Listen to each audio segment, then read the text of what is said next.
मगर नंबर 5 पे I am gonna play David Miller. David Miller has shown tremendous form, very good consistency, and played some crucial knocks. And what I observed this season was he was able to hit all sides of the ground. It was not slogging; it was proper cricketing shots.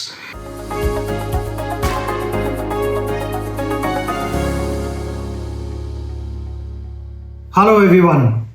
It's time to pick the best playing 11 from this T20 season. It's got nothing to do with players' reputation or their past performances.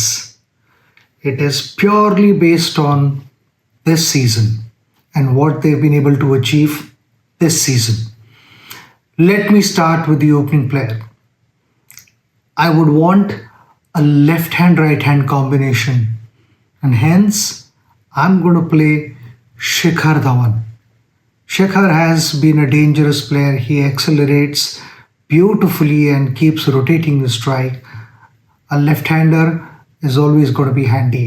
तो मैं शिखर को लूँगा, उसका experience भी काम में आएगा. उसके साथ दूसरी तरफ तो one need not discuss that name. It's obvious, isn't it? Josh Butler. What a season he's had. Fabulous. उसके जैसे डेंजरस प्लेयर्स मुझे नहीं कोई दिखते इस आईपीएल में. है एक दो, मगर जब Butler gets going, not many guys can match him.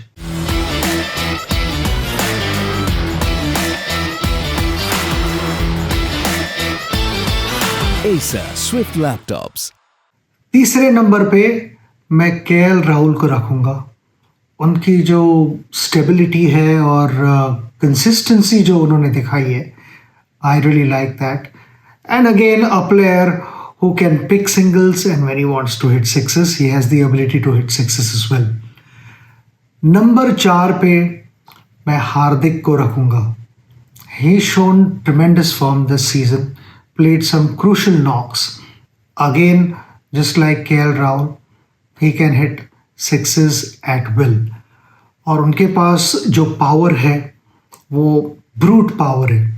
His bat swing is beautiful and the stability when he wants to hit the ball is really nice. हार्दिक 4 पे बैटिंग करेंगे.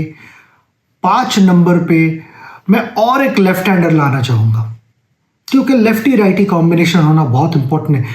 काफ़ी कंटेंडर्स थे, मगर it's a tough thing to pick only 11 players.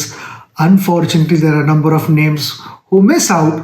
मगर number 5 पे I'm going to play David Miller. David Miller has shown tremendous form, very good consistency, and played some crucial knocks.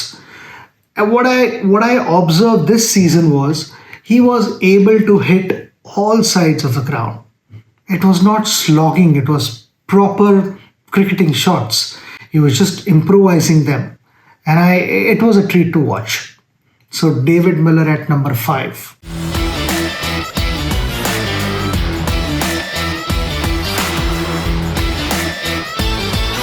Acer Swift Laptops.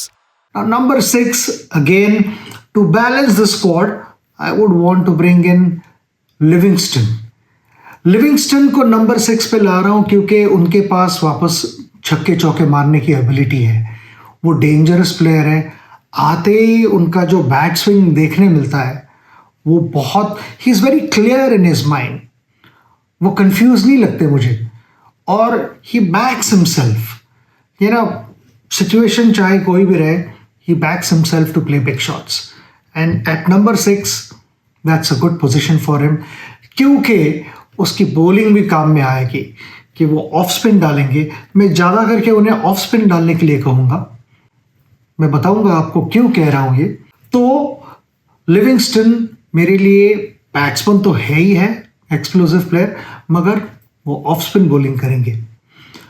Number 7 पे मेरे wicket keeper रहेंगे और dangerous batsman Dinesh Karthik. उनके पास जो इस season में कंसिस्टेंसी थी वो कमाल की कंसिस्टेंसी थी. I felt he looked calm, he looked composed, he looked in control. And when a batter is calm and composed and has the ability to play 360, he's dangerous. And that is exactly what Dinesh Karthik did this season. So that was an obvious choice for me. Number 8 पे मैं राशिद को खिलाऊंगा। Rashid batting में भी dangerous है, वो middle overs में break throughs दिलवाते हैं और उनका सक्सेस रेट बहुत हाई है। तो I would bring in Rashid. मेरे माइंड में एक आयोटा का भी डाउट है नहीं कि नंबर 8 पे किसे खिलाना चाहिए, दैट इज राशिद। नंबर 9 पे मैं शामी को खिलाऊंगा, क्योंकि जिस तरह से शामी ने अपफ्रंट बॉलिंग की है, वो बहुत बार ब्रेक थ्रू दिलवाने में कामयाब रहे हैं। And also at the same time you got to have a fast bowler who can bowl the death overs as well. Number 10 पे डेथ ओवर की जब बात करते हैं तो I would bring the best death bowler in the world, Bumrah. उन्होंने भी बहुत अच्छी बॉलिंग की है इस सीज़न। देखिए बहुत सारे और नए नाम आ रहे हैं and which is good for Indian cricket.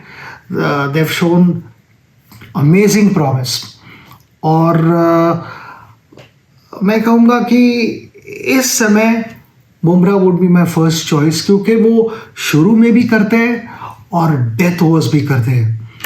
तो बुमराह मेरे लिए नंबर 10 ऑब्वियस चॉइस।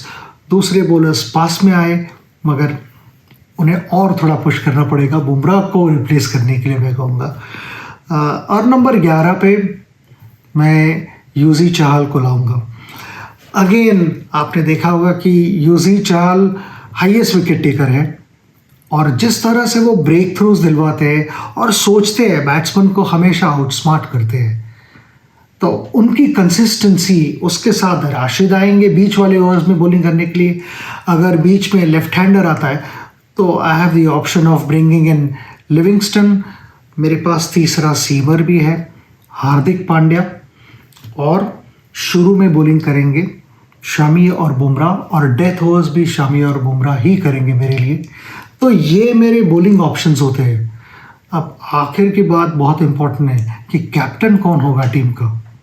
मेरे लिए Hardik was a stand out captain this season, क्योंकि वो क्लियर थे अपने माइंड में, वो प्रोएक्टिव थे।